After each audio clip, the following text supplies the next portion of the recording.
আমরা জনসভা করতেছি। যাদের রক্তের বিনিময়,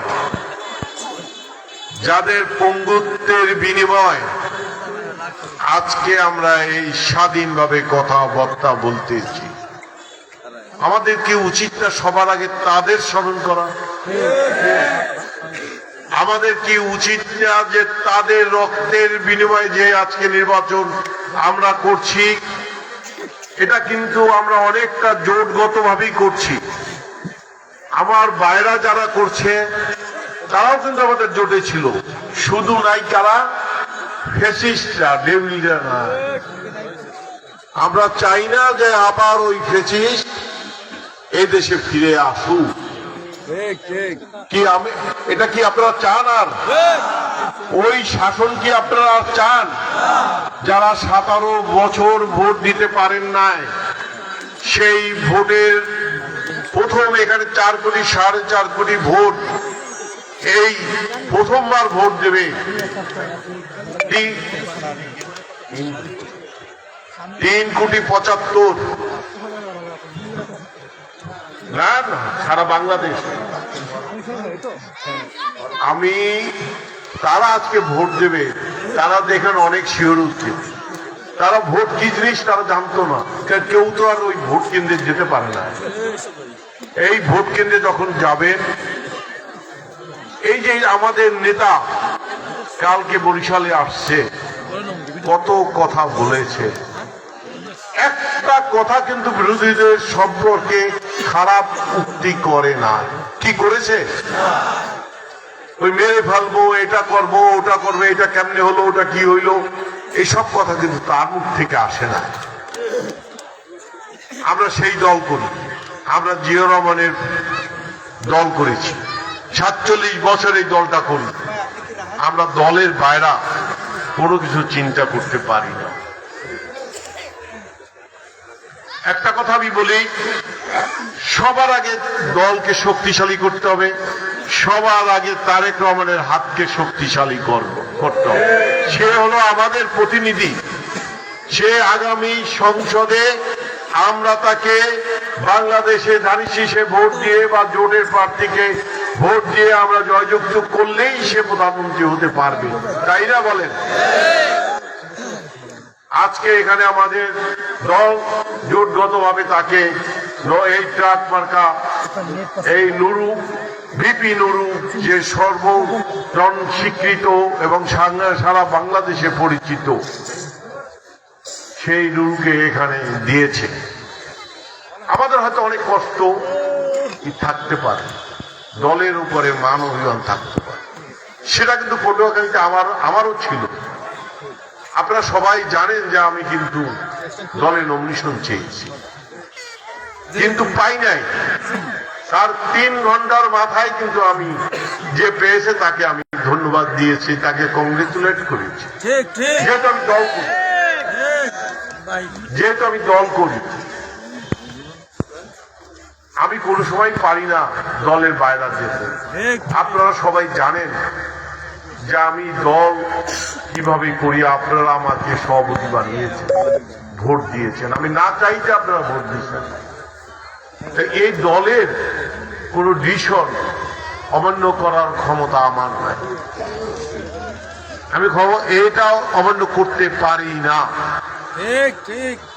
যেহেতু রাত বেশি হয়ে গেছে, আমরা অনেক দেরি করে এসেছি, একটা রুলস আছে, রুলস আমরা ভায়োলেট করতে চাই না। আমরা সব কিছুতে নিয়মতান্ত্রিক ভাবে চলতে চাই। আগামী বাংলাদেশটা জানি সবাই মর্যাদাপূর্ণ হয়, সেই ইলেকশনে কিন্তু এটা। এবং এটা কার কাছে নিরাপদ? একমাত্র নিরাপদ এই বাংলাদেশ জাতীয়তাবাদী দলের কাছে নিরাপদ।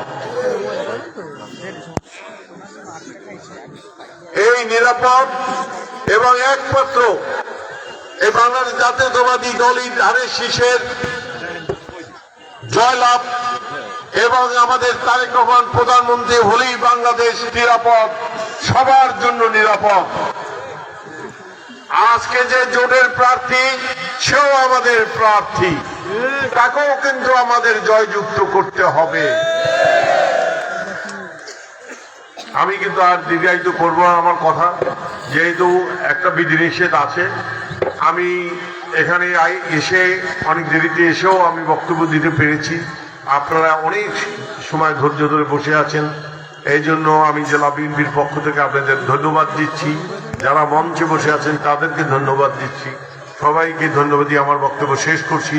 বাংলাদেশ জিন্দাবাদ, বাংলাদেশ জাতীয়তাবাদী দল জিন্দাবাদ, তারেক রহমান জিন্দাবাদ, খালেদা জিয়া জিন্দাবাদ, জিয়া রহমান অমর হোক।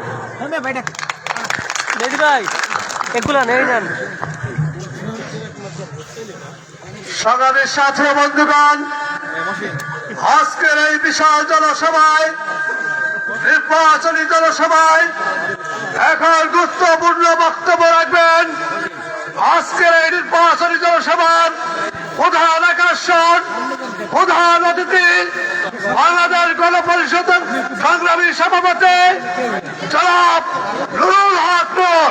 জনাব নুরুল হক নূর।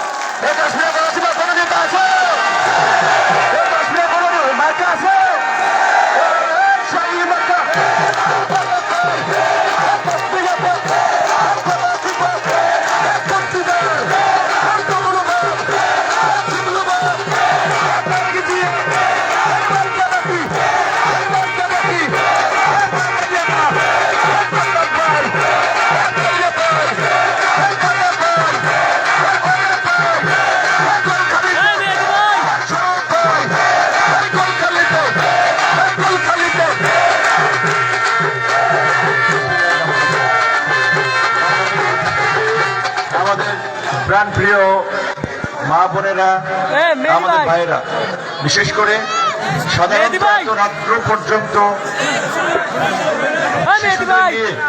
আমাদের মা বোনদের থাকা খুব কষ্টকর। শীত উপেক্ষা করে আপনারা আমাদের জেলার নেতৃবৃন্দের জন্য অপেক্ষা করেছেন।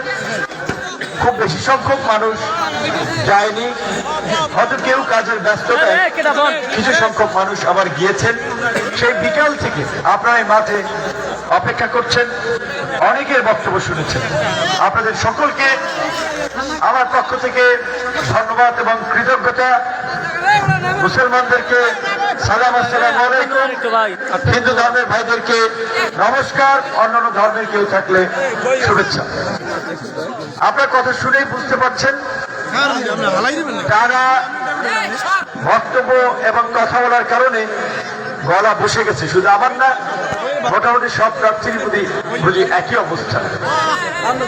আর 4 দিন আমাদেরকে কষ্ট করতে হবে, যেহেতু অফিসিয়াল প্রচার প্রচারণার শেষ সময় 10 তারিখ সকাল 10টা পর্যন্ত, তার মানে আমাদের সময় আছে 9 তারিখ পর্যন্ত।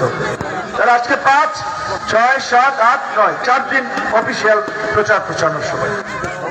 প্রথমে আপনাদের প্রতি আমি আবেদন জানাবো, অনুরোধ করব যে আজকে যারা এই তীব্র শীত এবং ঠান্ডা উপেক্ষা করে এই মাঠে বসে আছেন, তারা শুধু আমাদের নেতা কর্মী নয়, তারা আমাদের ভাই বন্ধু, তারা আমাদের মুরব্বী। সরকার বিজয় চান, তাই নানান প্রতিকূলতা সত্ত্বেও, হুমকি ধামকি সত্ত্বেও আপনারা এখনো এই রাত্রে 9টার মধ্যে এই মাঠে বসে আছেন, আমাদের কথা শুনছেন। প্রিয় ভাইয়েরা, বোনেরা, মায়েরা, বাবারা,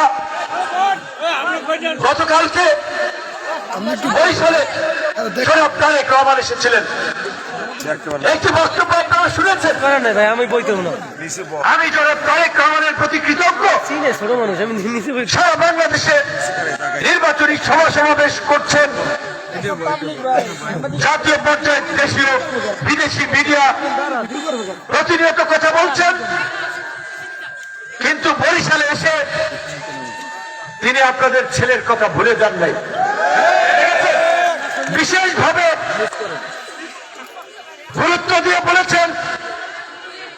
আপনি শুনেছেন যে গলাচিপার উপজেলা বিএনপির সদস্য সচিব আলতাফ ভাই যেটা বলেছেন, যে তিনি ওই মাঠে বেশিরভাগ নেতা কর্মী ছিল বিএনপির। তিনি নির্দেশ দিতে পারতেন যে আপনারা ভিপি নুরকে বিজয়ী করবেন, কিন্তু তিনি বিনয়ের সাথে বলেছেন যে দয়া করে ভিপি নুরকে বিজয়ী করে আনবেন, সেও আমাদের একজন। তো এই জন্যই সবকিছু উপেক্ষা করে আমি এবং গণ অধিকার পরিষদ আমরা বিএনপির সাথে জোট করেছি। আমি পরিষ্কারভাবে পত্র পত্রিকায় বলেছি, অসংখ্যবার গণমাধ্যম জানতে চেয়েছে যে বিএনপির সাথে জোট করলেন, বিএনপির স্বতন্ত্র প্রার্থীর সাথে তো ফাইট করতে হচ্ছে, তো তাহলে আপনাদের লাভ হইল কি? এই জোট না করলেও তো তার চেয়ে অন্য ব্লকে গেলে ভালো হইতো না? আমরা পরিষ্কারভাবেই বলেছি, জনাব তারেক রহমানের সাথে আমাদের সম্পর্ক শুধুমাত্র নির্বাচনের সম্পর্ক নয়, বাংলাদেশকে সংকট থেকে উত্তরণে সেই তিনি দূর প্রবাস থেকে আমাদের সাথে যোগাযোগ করেছেন, বিভিন্ন বিষয়ে পরামর্শ নিয়েছেন, কথা শুনেছেন। এবং আপনাদের কাছে একটি কথা বলতে চাই, বিএনপির জেলার সভাপতি ছিলেন সরকার কর্তৃক আছেন, সাধারণ সম্পাদক অ্যাডভোকেট মুজিবুর রহমান তরুণ ভাই, করাচিপা সহ জেলার নেতৃবৃন্দ, বিএনপিকে আমরা কতটা মন থেকে ধারণ করি বা বিএনপির কতটুকু মঙ্গল চাই। আপনারা 2024 নির্বাচনের আগে জেনারেল ইব্রাহিম সাহেব বাংলাদেশ কল্যাণ পার্টির চেয়ারম্যান, একজন বীর মুক্তিযোদ্ধা,